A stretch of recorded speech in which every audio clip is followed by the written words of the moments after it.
Hola amigos, con ustedes nuevamente Chiva Sephiroth.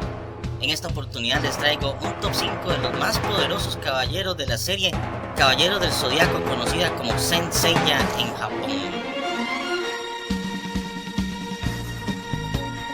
Esta lista es independiente del tipo de armadura que posee el personaje y sin ningún tipo de invocación extra o poderes de alguna reencarnación como el caso de Hades o similares.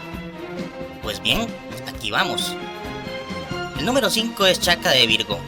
El Lord de los Caballeros del Zodiaco dice que cuando Chaka abre sus ojos, lo que está cerca de él deberá morir. Si esto no es suficientemente temible, todo el conocimiento del universo puede ser accedido a Chaka a través del uso único que él hace de su séptimo sentido.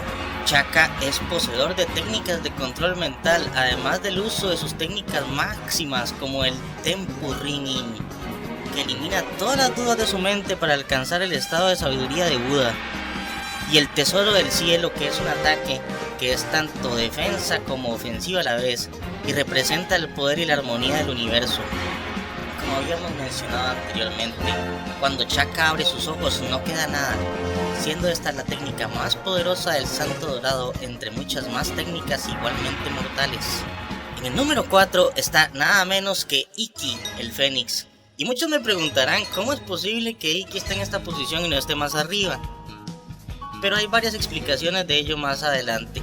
Ikki es el único caballero que puede morir, y como el Fénix de la leyenda renacer, por esta razón es capaz de vencer a Chaka en las 12 casas, y sin él, sin duda todos los caballeros de bronce habrían muerto.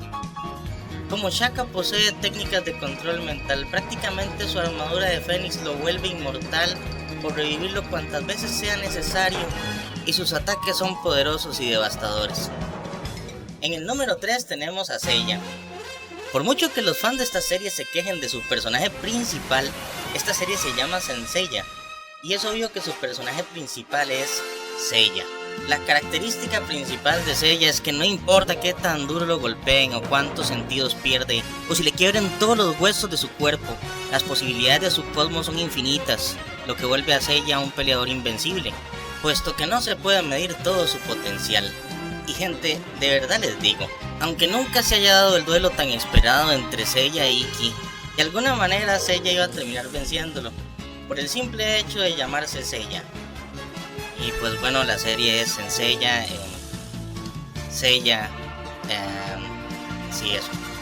Y aquí vamos a la parte más interesante de este top. En la segunda posición tenemos a Saga, y pues sí, existe un caballero más fuerte que Seiya, y este es Saga. Saga en realidad representa un maestro indirecto de Seiya, y no solo le enseña sobre el cosmos, sino que es el que le muestra a Seiya acerca de las capacidades ilimitadas del mismo.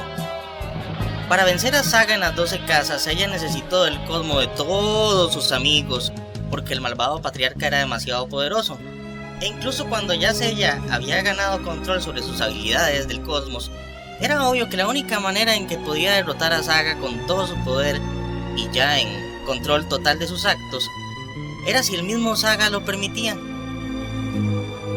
Ok gente, y esto nos lleva al número 1 del top, nada más y nada menos que Canon de Géminis. Canon no es solo capaz de controlar la mente de su hermano Saga volviéndolo diabólico, también tomó el cuerpo del maestro Giruti o Guilty en la isla de la Reina Muerte, quien fuera maestro de Ikki, y ¡sorpresa! El maestro de Ikki era Canon, usurpando el cuerpo de otra persona. Además de todo esto, también controló a Ioria el León, un santo dorado, a través del cuerpo de su hermano. ¿Pero acaso esto era suficiente para Canon? No, eso no era suficiente.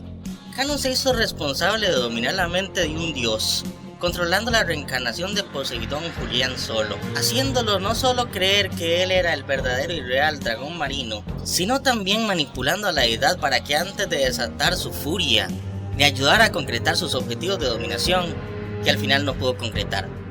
Canon es el enemigo por excelencia de los Caballeros del Zodiaco, y prácticamente es la fuente de todo el mal, manipulando, torciendo la mente de sus oponentes. El fantasma del Fénix es una versión más simple del Satán Imperial, que no servía solo para hacer simples ilusiones, sino que controlaba la mente de sus oponentes. El mismo caso de poderes maximizados en los maestros pasa con Yoga, cuyo polvo de diamantes es una versión menos poderosa de la ejecución de Aurora de su maestro Camus, o el caso del meteoro de Pegaso en comparación con la explosión de galaxias. Pues bien, mis amigos, este fue el top 5, espero que lo hayan disfrutado. Si te gustó este video dale like, suscríbete, y si eres fan de los caballeros participa dejando un comentario. Muchas gracias por tu atención, nos vemos en un futuro review y hasta la próxima.